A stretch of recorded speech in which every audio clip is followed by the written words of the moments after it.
Welcome back to the show, and thanks for tuning in. I am your host, Bob, but otherwise known as Conspiracy. At the end of last week's show, I mentioned that we would be talking about DNA privacy this week, but I promise you we will get to that show. We did have to bump it back a couple of weeks because I was able to get a DNA expert to come on the show. Unfortunately, she isn't available for a couple of weeks, so we had to push it. Instead, we have a great show lined up for you this week. Not only are there ethical and privacy concerns surrounding AI, but also many are questioning if AI-created art is in fact art. Brew some coffee, pull up a chair, and open your mind. This week on Science vs. Conspiracy Over to Coffee, we will be tackling the rise of AI. We'll be right back.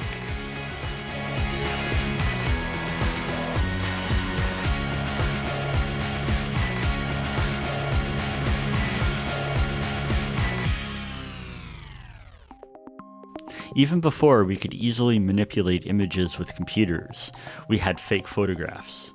The first acknowledged fake was made in 1840 by French photographer Hippolyte Baird. I really hope I didn't butcher his name. It was a self-portrait of sorts. He photographed himself to make it look like he had drowned, but of course he was very much alive. And persuading someone by manipulating images had begun. In 1898, the Edison Manufacturing Company produced a film that showed the Spanish-American War. However, due to the cameras of the day, it would have been a real challenge to capture the footage they needed. Instead, they had interlaced real footage with footage that was created on a stage. The result was a wave of patriotism among American viewers, and proved that manipulating images can be used to intentionally spread false information. Even back in the 1960s, images such as the famous Lee Harvey Oswald photo with him holding the rifle and a newspaper in his backyard is a great example of photographic persuasion. Whether or not you think the image is fake or not, it has definitely been used to persuade public opinion. An important lesson we learned from studying this photograph is that not that it's fake or real, it's that we're not able to tell.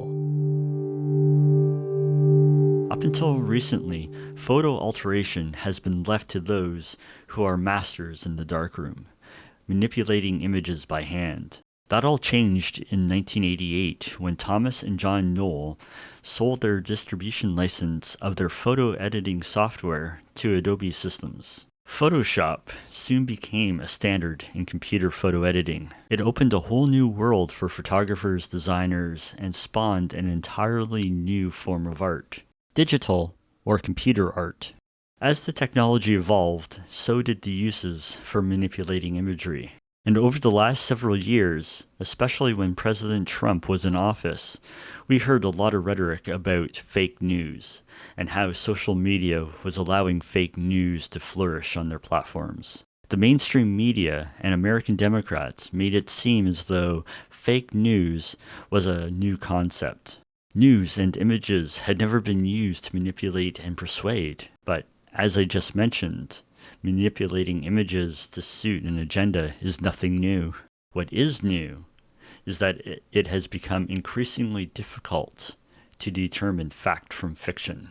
Ethically, how far down the photo manipulation rabbit hole do we go before there's no turning back? It's one thing to manipulate images for entertainment.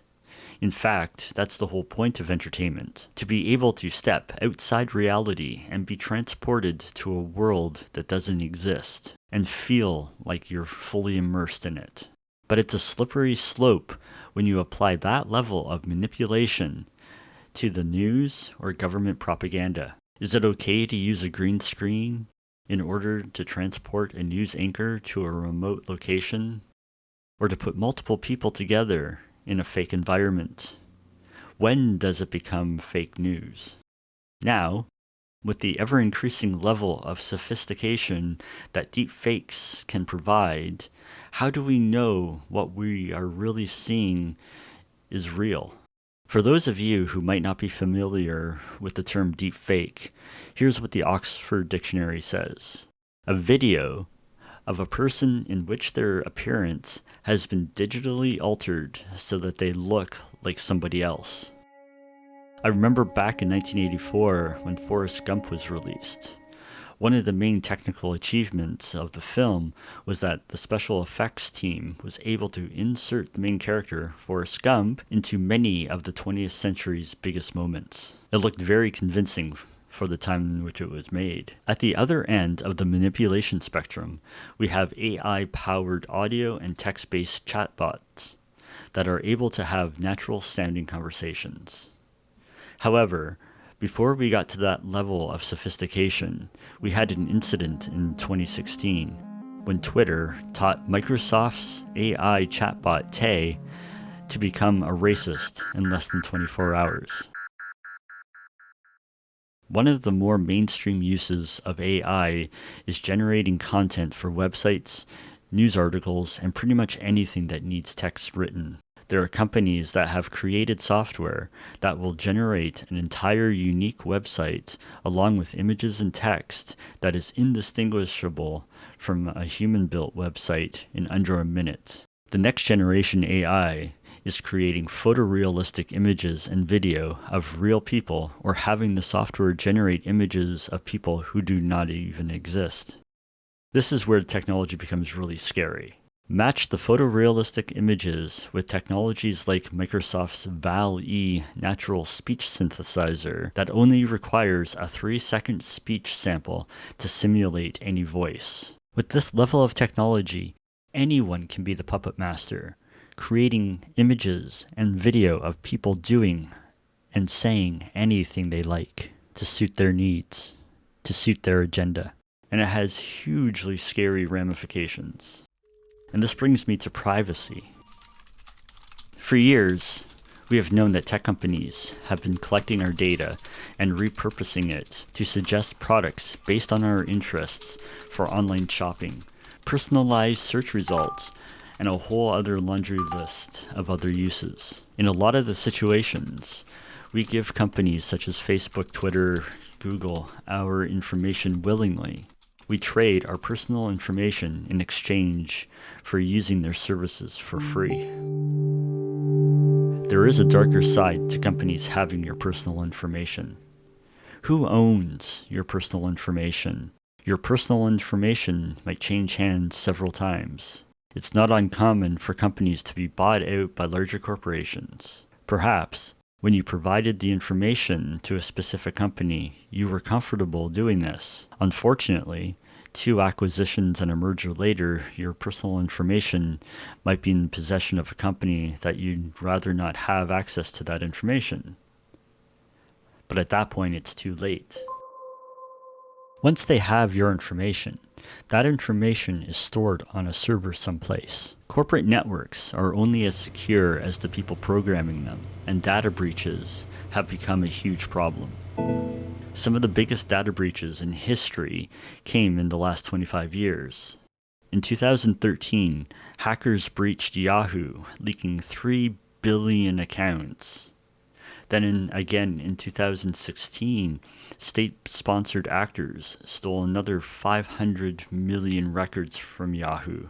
That same year, MySpace was hacked and exposed over 4 million user records. However, the second biggest data breach in history came in 2017 by a little-known company called River City Media. They were a spam email operator that exposed 1.37 billion records by accident. These days, it seems like a data breach has just become another cost of doing business. Let's put aside the data breaches for a moment. Companies like Meta and Google have been investing billions in data aggregation to be used to build better artificial intelligence.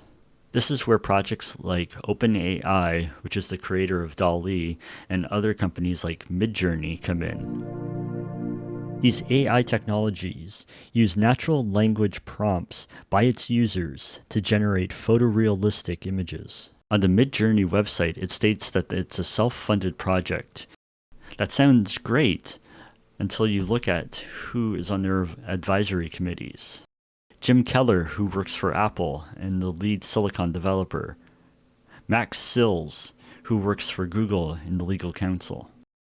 Even if the project is self-funded, it seems to have the backing of some of Silicon Valley's most influential companies.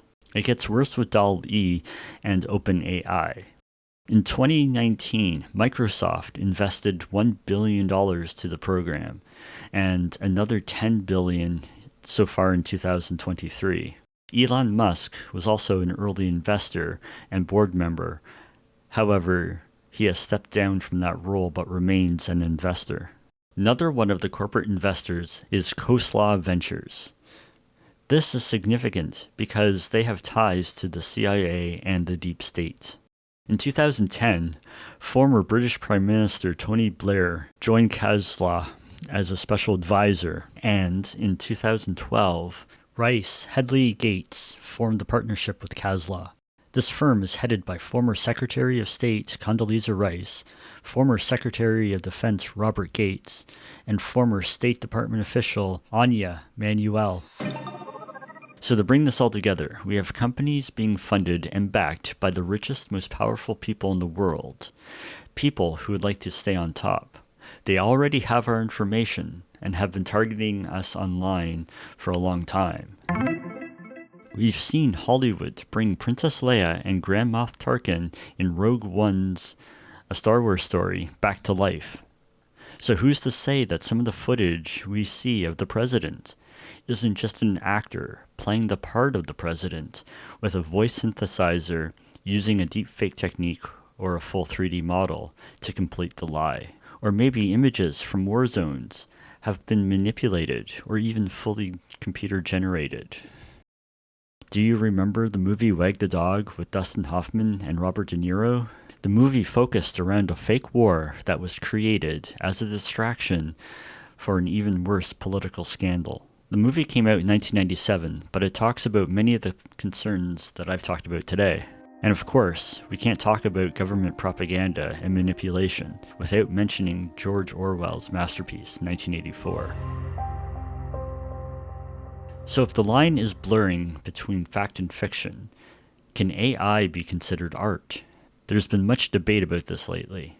The argument seems to be centered around if a machine and software are creating the images, how can that be considered art?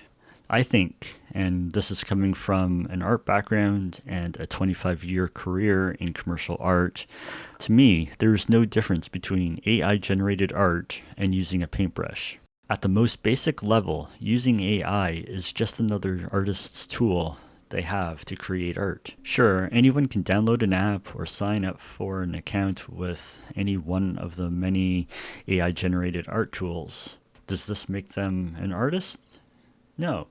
Same way, anyone can download Photoshop or similar software. It doesn't make them an artist. Also, there's no rule that you have to be an artist to go into an art supply store and buy a sketchbook. The level and quality of the final image is determined by the creator's creativity and not the tools used to create it. Sure, there's lots of people working behind the scenes programming these new AI tools, but Adobe also has a team of developers improving their software that artists and non-artists use. Even at companies like Winsor Newton and some of the other, and Crayola for that matter, they have people creating and making their products better. There's no difference.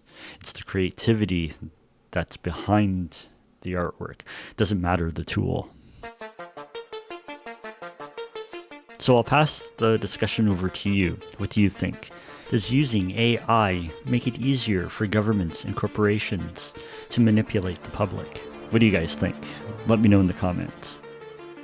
If you like the podcast, leave us a review. We'd really appreciate it. And follow us on all our social channels. We have links in the show notes. So that's it for this week.